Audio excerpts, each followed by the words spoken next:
Sud Radio Parlons Vrai chez Bourdin, 10h30, 12h30, Jean-Jacques Bourdin. Bien, avec nous Yvan Stefanovic. Bonjour. Donc, d'être avec nous. La Mafia, vous publiez La Mafia du recyclage aux éditions du Rocher. Le recyclage, ce sont nos déchets. Comment sont recyclés nos déchets. Le tri. Alors, aujourd'hui, c'est vrai qu'on est tous dans l'obligation de trier, mais nous ne trions pas tous, Yvan Stefanovic. On est dans l'obligation de travailler gratuitement. Oui. C'est-à-dire, pour certains, dont on parlera après, oui. On trie nos déchets. Bon, les trier tous les jours, ça prend quand même si on est habitué, ça prend 5 minutes quand même. Oui, ça. Oui, c'est vrai. Mais il est hors de question de nous payer pour ça, parce que ça coûterait trop cher. On a fait des calculs, ça coûterait 6 milliards par an. Donc on nous rentre dans la tête que on est responsable. Oui. On est responsable, donc on doit payer. Mais ce qu'on ne sait pas, c'est que c'est nous qui payons tout. Non seulement on paye pour le ramassage des poubelles, mais on paye pour le recyclage. Oui. Parce que les gens ne le savent pas. Mais cette bouteille-là en plastique, d'évian en plastique, ce qui est une catastrophe d'ailleurs, mais à long terme, je suis d'accord. Ouais. Mais cette bouteille en plastique, on paye. C'est-à-dire quand je l'achète, je paye 0,00 centimes pour les entrepreneurs, alors que je paye déjà une taxe d'enlèvement des ordures ménagères pour mes impôts. C'est-à-dire sur le prix de ma bouteille en plastique, je paie une petite taxe. Oui. Invisible. Invisible, elle est tellement petite, invisible. Oui. Et je la paye pourquoi ? Pour que l'entrepreneur qui produit la bouteille la recycle. Oui, voilà. C'est extraordinaire, ça. Oui, C'est-à-dire que, on fait deux fois, quoi. On paie tout, quoi. Oui, sauf que maintenant, ils veulent nous inventer un autre truc. Ah bon? Oui, c'est comment on appelle ça? La consigne. Ah oui, la consigne du plastique, oui. Des machines. On devrait mettre 22 000 machines. Ça coûte 1 milliard. C'est nous qui allons payer encore. Oui, parce qu'on va augmenter le prix des bouteilles. Mais on verra rien. Alors évidemment, on nous appâtera parce que... Mais qui va payer les machines? C'est nous. C'est nous. D'accord. Ouais. On va mettre une petite récompense, c'est-à-dire au lieu de mettre nos ordures à recycler comme la bouteille ici dans la poubelle jaune ou marron ou bleue parce que suivant les régions, eh bien on ira la porter au supermarché. Donc on mettra de l'essence dans notre voiture, etc. Voilà, on la porte au supermarché. On la porte et ils nous donnent 15 centimes par bouteille. 15 centimes par bouteille. Voilà. Et comme il y a 15 quand ça d'ailleurs. En 2024-2025. 2024-2025 ou en 2024 aussi, on devra mettre en place un bac à compost. Ah oui, absolument. Vous avez vu ça, un bac à compost. Oui. Bon, parce qu'il paraît que nous jetons en moyenne 83 kilos de biodéchets par an. C'est ça. En fait, ce qui montre que ces nouveaux ces industriels, ces producteurs qui ont la haute main là-dessus, parce que c'est un article de loi. Alors justement, la mafia du recyclage, qu'il faut bien expliquer, Yvan Stefanovic, que tout cela, ça profite à certains. Oui, mais c'est une mafia tout à fait légale. Oui, il n'y a pas d'intimidation, de menace, on n'assassine personne. Non, c'est légal. C'est légal. Mais ça a été mis en place sous Mitterrand, ça. Oui, c'est les gouvernements Rocard et Balladur qui ont fait ça en 2 temps. C'est-à-dire parce que les politiques sont pas passionnés par les ordures ménagères. Non. C'est pas leur, c'est pas très vendeur, je veux dire. En plus, comme les gens savent pas ce qu'ils payent, nous les Français on paye 10 milliards par an. Alors je vais pas rentrer dans les détails, mais pour les ordures ménagères on paye 10 milliards. Mais c'est complètement dissimulé. Le Français moyen le sait pas. Parce que on paye plusieurs. Alors justement, les politiques qui se sont désintéressés de la question ont confié ce recyclage à ce qu'on appelle des éco-organismes. C'est ça, hein? C'est ça. Alors les éco-organismes, j'en cite quelques-uns. Citeo, spécialiste des emballages et des papiers. C'est le plus beau.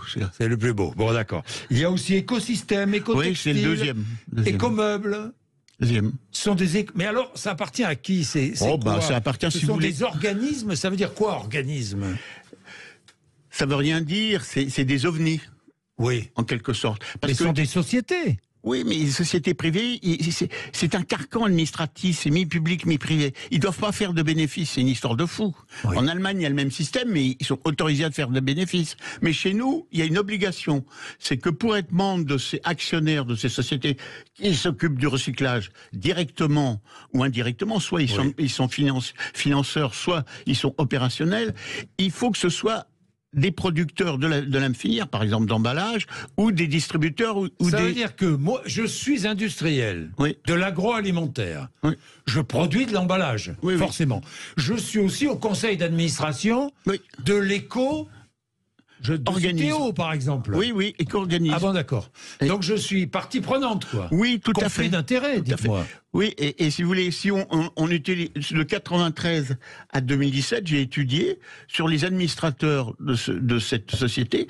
Il y en a 8, donc sur une vingtaine d'années. Il y en a 8 de Coca-Cola, 8 de Danone, 7 de Nestlé, 6 de Carrefour, etc.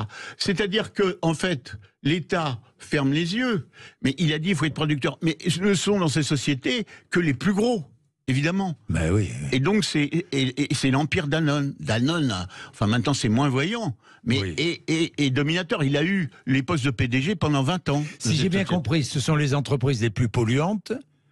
Qui dépolluent, quoi. Oui, enfin, qui dépolluent, mais sans que ça leur coûte rien. Bah, oui, puisque en fait, sur votre facture d'achat d'un bien, de cette vingtaine d'éco-organismes, c'est considéré comme une charge, parce qu'ils payent. Enfin, ils payent des éco-contributions, c'est-à-dire tous ces éco-organismes. Prenons l'exemple d'éco-emballage, ça représente quand même près de 900 millions par an. Oui. Mais donc de ces entreprises, donc elles sont environ 5000, qui sont dans l'emballage, elles payent donc à cet organisme une éco-contribution.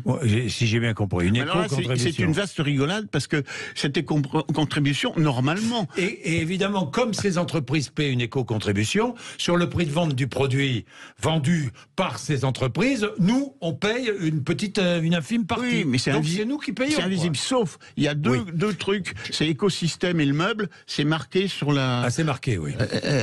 Il faut être attentif. Si vous voulez, tout est fait dans ce système-là aboutit à rouler dans la farine. Nous, les contribuables, les consommateurs, l'État et les collectivités locales qui sont chargées de trier avant le recyclage. Ah d'accord, d'accord. Alors comment ça a été mis au point tout ça ? Eh ben c'est deux personnes qui sont à l'origine de ça. C'est François Mitterrand et Antoine Riboud, le PDG l'ancien PDG de Danone. Ils sont partenaires de golf. Donc Riboud était un type très très intelligent, très malin. Oui. Et à l'époque, qu'est-ce qui se passe ? Eh ben les collectivités, les maires sont complètement affolés avec l'augmentation des déchets. Non, c'est pas ça, mais augmentation des déchets due au plastique. 40%, ça a foutu un bordel terrible parce qu'évidemment ils y ont trouvé intérêt. Nestlé, Coca-Cola et les autres et Danone, ça coûte beaucoup moins cher et beaucoup plus rentable pour eux de mettre du plastique que de mettre les bouteilles en verre qu'il faut casser, chauffer à 1500 degrés, transporter pour récupérer le verre. Et tout, c'est une histoire de fou. Hein. Donc, le verre, ça les intéresse pas. Et comme Riboud, il était un peu embêté quand même. C'est un honnête homme. Il s'est dit, comment on va faire avec tout ça ? Alors, on menaçait le système allemand au départ, et c'est ça, et avait institué une taxe. Ils ont dit, oh là là, Mitterrand lui a dit, on va faire en sorte de vous faire payer, parce que, c'est un scandale. Il y avait des bouteilles partout, c'était dégueulasse. Alors, ils ont trouvé ce système. Riboud a dit, nous, on va payer. Donc, on va bien. Et avec le ministre de l'Environnement de l'époque, dont j'ai plus le nom, le type de gauche, c'est le plus long, comment il s'appelle celui-là ? Je m'en souviens plus, j'ai un trou de mémoire. Oui. Et donc ils ont mis ça sur pied et ils ont fait cet article 541-10 qui est le code de l'environnement et qui donne toutes les clés. L'État se décharge complètement du recyclage sur les entreprises. Pour chaque filière d'emballage, filière du plastique. J'ai compris. Ils sont partie prenante, quoi. Ils sont partie prenante. Mais complètement. C'est-à-dire les conflits d'intérêts, parce que évidemment. La société, elle doit son intérêt. Est-ce la raison pour laquelle, puisqu'on parle des plastiques, est-ce la raison pour laquelle la France est très en retard dans le recyclage des plastiques ? C'est une des raisons, parce que, comme par hasard, tous ces éco-organismes, il n'y en a aucun ils signent des contrats avec l'État. L'État leur donne des agréments pour 6 ans pour recycler. Et on dit, on doit apporter tel recyclage. Le recyclage, par exemple, c'est 75% pour les emballages. Oui. C'était décidé ça en 2012. Ça fait 11 ans. Ils l'ont jamais atteint. Ils n'ont jamais été sanctionnés. Ils n'ont jamais eu d'amende. Ils n'ont jamais atteint les 75% de recyclage. Et pour jamais. tous les autres, c'est vrai. Et ils n'ont jamais été sanctionnés. Jamais. Il n'y a aucune coercition, d'ailleurs. Mais pourquoi Parce que l'État a peur. L'État, il se dit, si je supprime l'agrément et tout, et comment Je vais être obligé de m'occuper de ça, et c'est Presque. catastrophique. Enfin, on peut... Oui. C'est une galéjade, mais on peut dire ça revient. Donc ils ont peur. Et ils ont même fait des procès à l'État, devant le Conseil Mais d'État. c'est dramatique, ça. Enfin, c'est dramatique pour la planète, pardon. Combien de tonnes de plastique dans l'océan tous les jours 8 tonnes, je crois, ou Oui, je sais c'est plus ça, combien. c'est ça, Enfin c'est bon, ça. non mais c'est... Ouais, non mais ça. qu'est-ce que dit 8 tonnes 8 millions de tonnes, pardon. Oui. Mais alors, 8 millions de tonnes, non, par an. Voilà, j'ai le chiffre. 8 millions de tonnes par an de plastique dans les océans. 8 millions de tonnes. mais alors ces gens-là, donc moi je les appelle des intouchables, ces éco-organismes, ils nous font des leçons qui sont les meilleurs à l'étranger, qu'on les copie, qui sont très beaux, etc. Et on est, franchement, vous avez regardé, vous avez travaillé sur la question du recyclage, on a en France, et notamment le recyclage du plastique, on a beaucoup de retard. Donc. Oui, mais pourquoi? On est les moins bons en Europe. On a assisté à un système, on marche sur la tête. En 2 mots. Oui, j'ai compris. Ils doivent atteindre le recyclage. Ça a été fixé là dans les années, dans les années 2010, 75%. Oui. Et ils ont été très malins. Et c'est Madame Kosciusko-Morizet, elle a peu vu le coup. Elle a donné l'agrément en 2010, puis ça s'est continué. Un agrément qui était complètement inverse des accords de Grenelle. Qu'est-ce qu'on dit? Alors, ils l'ont évidemment, ils l'ont manipulé, ces intouchables, des éco-organismes, en disant il faut atteindre 75% pour les emballages. Mais si on n'atteint pas 75, ce 75 sort de n'importe quoi. 10 ans après, on l'a pas. Mais on l'a pas atteint et personne n'est sanctionné. Non, mais c'est plus grave que ça. Ça permet de rouler dans la farine tout le monde. Parce que si on n'atteint pas 75%, on ne paye pas 80% des soutiens aux collectivités locales.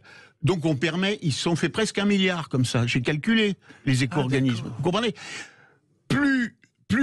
Moins tu recycles, plus tu gagnes d'argent. C'est ça la règle. Ouais. C'est ça la réalité. La réalité, c'est ça. Mais alors, il faudrait tout bouleverser, là. Il faut tout changer. Non, c'est très simple. Il ne faut pas tout bouleverser, il faut une volonté politique. Il faut que les éco-organismes, la loi interdise aux producteurs d'en faire partie. Les économistes doivent être des organismes indépendants, oui, avec des gens totalement indépendants, des recycleurs, des producteurs de déchets, etc. Et décider en âme et conscience, avec un contrôle vrai de l'État, parce qu'il n'y a aucune sanction, il n'y a rien, c'est de la rigolade, et de décider combien on va faire payer ce qu'on appelle l'éco-contribution, ce qu'on va faire payer, qui sera remboursé aux entreprises par les consommateurs. Alors combien? Parce que ça devrait être normalement... Ça devrait être les consommateurs et les collectivités locales qui décident combien ces contributions devraient... De toute façon, mais on fait les trucs à l'envers. On ne sait rien. C'est les éco-organismes. C'est vrai, vous avez raison, parce que le recyclage, on ne sait rien. Ça nous coûte de l'argent, à nous. C'est complètement... Et on ne sait rien de ça. Parce que c'est une usine à gaz. C'est opaque. C'est le maximum. J'ai dit, c'est la France qui perd. Oui, la France qui perd. La mafia du recyclage, c'est à lire. Ivan Stefanovic, c'est aux éditions du Rocher. Merci d'être venu.